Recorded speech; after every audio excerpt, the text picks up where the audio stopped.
السلام علیکم وعلیکم مفتی السلام. صاحب، کہیں میں غلط ہوں تو میری اصلاح کیجیے گا. کچھ لوگ حجت پیش کرتے ہیں کہ حضرت صلی اللہ علیہ وسلم نے حضرت خدیجہ کی زندگی میں دوسری شادی نہیں کی تھی، اور حضرت علی نے بھی جب دوسری شادی کا کیا تھا تو حضرت فاطمہ بہت مطلب تکلیف ہوئی تھی، مطلب رنجیدہ ہوئی تھی، اور انہوں نے ان کی زندگی میں نہیں کی تھی. تو اس بارے میں کیا آپ دو دلیلیں بھائی نے دی ہیں، ان کا جواب میں کئی بار دے چکا ہوں، وہ مختصر جواب لوٹا دیتا ہوں. حضرت فاطمہ کے ہوتے ہوئے حضرت علی نے دوسری شادی نہیں کی. سب لوگ کرتے تھے، تو اکیلے اگر حضرت علی نے اس لیے نہیں کی کہ پیغمبر کی بیٹی پہ سوکن نہ آئے تو اس میں کیا حرج ہے؟ کیونکہ سب تو کر رہے ہیں، کوئی سوسائٹی کو نقصان نہیں ہو رہا. تو اگر کوئی ایک فرد واحد نہ کرے یہ سوچ کے کہ نبی کی بیٹی پہ سوکن نہ آئے تو اس میں کیا حرج ہے؟ بات ہو رہی ہے جب سوسائٹی میں سب چھوڑ دیں سوسائٹی میں، اور وہ حرج لاحق ہونا شروع ہو جائے جو ہماری سوسائٹی میں ہو رہا ہے. باقی حضرت علی رضی اللہ تعالیٰ عنہ کو جو نبی نے منع کیا تھا دوسری شادی سے، اس کی حقیقت یہ ہے، صحیح حدیث ہے کہ ابو جہل کی بیٹی سے حضرت علی دوسری شادی کر رہے تھے، تو نبی نے فرمایا لا یجتمع بنت عدو اللہ و بنت نبی اللہ فی بیت واحد.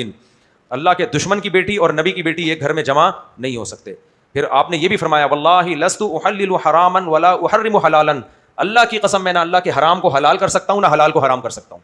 مطلب یہ کہ اللہ نے جب اجازت دی ہے تو میں اس کو نہیں روک سکتا، لیکن مجھے اس معاملے پر اعتراض ہے کیونکہ اللہ کے دشمن کی بیٹی کو جمع کیا جا رہا ہے اللہ کے نبی کی بیٹی کے ساتھ. یہ تو اس کا جواب ہوا. باقی حضرت خدیجہ کی موجودگی میں نبی نے دوسری شادی نہیں کی، اس کا جواب بھی میں بہت دفعہ دے چکا ہوں. دیکھو نبی کریم صلی اللہ علیہ وسلم پر جو اسلامی احکام آئے ہیں وہ تدریجاً آئے ہیں، تدریجاً اسٹیپ بائی اسٹیپ.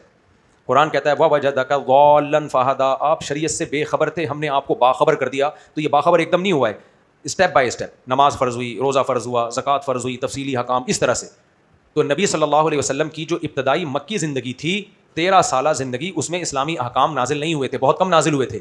اصل اسلام کی جو احکام شروع ہوتے ہیں وہ تو مدینہ جانے کے بعد شروع ہوتے ہیں، جب آپ کی عمر ہوئی 50 سال.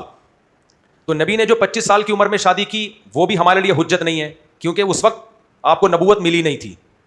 نمبر 2، نبی نے حضرت خدیجہ کی موجودگی میں دوسری شادی نہیں کی، وہ بھی ہمارے لیے حجت نہیں ہے کیونکہ یہ وہ دور تھا جب اسلام میں صرف عقیدہ توحید کو اور آخرت کو واضح کیا جا رہا تھا، احکام نازل نہیں ہوئے تھے، بہت تھوڑے احکام.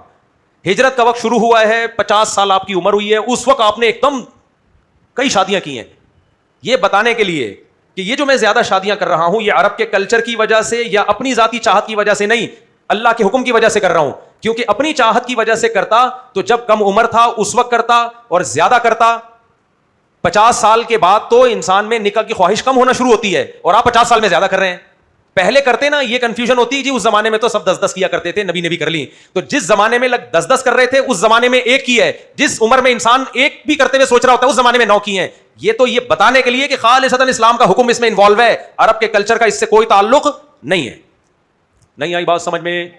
یہ بالکل ایسا ہی ہے. کوئی کہے مکہ جانے مدینہ ہجرت سے پہلے تو نبی کریم صلی اللہ علیہ وسلم نے زکوٰۃ کی والی یہ حدیث نہیں سنائی تھی ہمیں، اور اس طرح سے رمضان کے روزے ہم پہ فرض نہیں ہوئے تھے، بلکہ شاید رمضان کے روزے ہی فرض، ہاں رمضان تو مدینہ میں رمضان فرض ہوا ہے.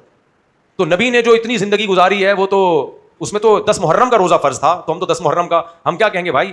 پہلے کی زندگی اور بعد کی زندگی میں جب ٹکراؤ ہوگا تو بعد کی زندگی پہلے والی زندگی کے لیے ناسخ ہوگی اور پہلے والا عمل کیا ہوگا؟ منسوخ. تو نبی کی پہلے زندگی میں ملتا ہے 25 سال کی عمر میں شادی، جو کہ دیر سے شادی تھی عرب میں، اور جتنے عرصہ اپنی زوجہ کے ساتھ رہے دوسری شادی نہیں کی. یہ پہلی زندگی ہے. بعد والی زندگی ہے، حالانکہ شادی کی چاہت اور خواہش زیادہ تھی، آپ جوان تھے، صحت مند تھے. دوسری جو زندگی ملتی ہے اس میں خواہش کم ہوئی ہے لیکن نکاح کی تعداد بڑھ گئی ہے.